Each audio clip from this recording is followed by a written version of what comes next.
Okay, let's try. Today is, I'm working on a new lesson today. Let's see what we got going on here. Let's see if I can.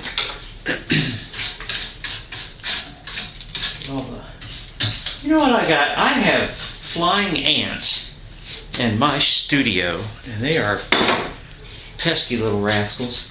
Okay, anyhow, when I left last time, I had drawn in the teeth line right here. He's going to have a real big toothy grin right here. You don't want his teeth, on this particular example, you don't want his teeth to run from the bottom of his mustache all the way to the top of his bottom lip.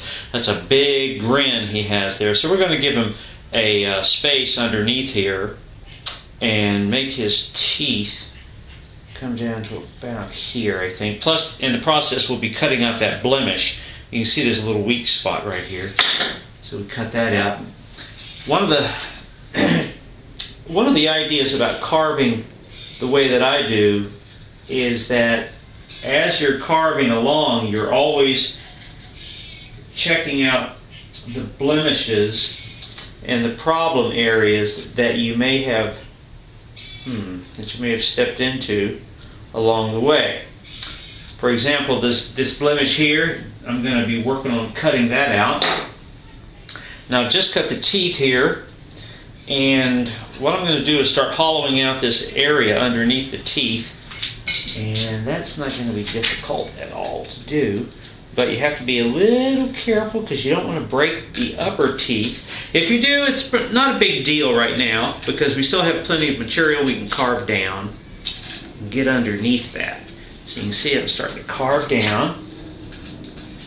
Yeah, and I like this knife. Now this is a woodcraft knife, and it's a real thin blade, and you see it's got a dull area here, but this area along here is super sharp, and it doesn't go all the way to the back. I don't like a sharp blade that goes all the way to the back, because if I want to reach over the nose, for example, and cut here, I don't want to necessarily cut the nose when this knife blade drops down. And it's got a little recessed area right there so that I can hook it over the nose. And this knife has worked out real well for me. Someday I may even carve that little piece further back. But I think a knife like that would serve just about anybody. Now I'm cutting deep here because I know the teeth are going to go all the way back. And so I'll show you a couple little ideas about that. I'm going to cut the top of his lip here. We're going to open his mouth. Some of my carvings I will have a tongue exposed, but I don't think on this one we're going to do that today. Okay, now having done that, I will cut some of this wood out and let it fly. Fly free, little wood chip. There you go. And there you go. See?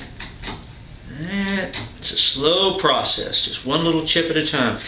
On this part of the carving, I don't want to be too aggressive because now we're starting to actually form what may be our finishes, our finished surfaces. And so you want to kind of go easy. So, see? Take it easy, greasy. You got a long way to slide. See now, there you go. Wow. Now this grin may have been too big for this guy, but you see, I can discover that as I'm cutting it out, and then I can determine what I'm going to do to compensate for his mouth being open too far. And now you see we've limited ourselves because the teeth only come down so far and the mouth is open.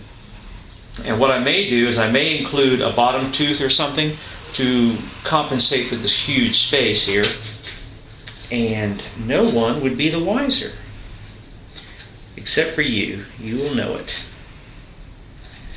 There you go. Okay, let's get a little carving here, a little tool. What I like to do is I use these little palm tools also. They help me get in there like that. That gets down there deep.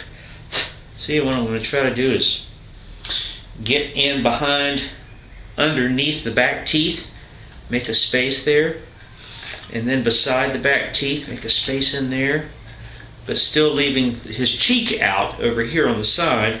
It's kind of like a real person. You know, we all know what real people are supposed to look like, and while this is just a caricature of a human face, it's still something that you want to keep in mind.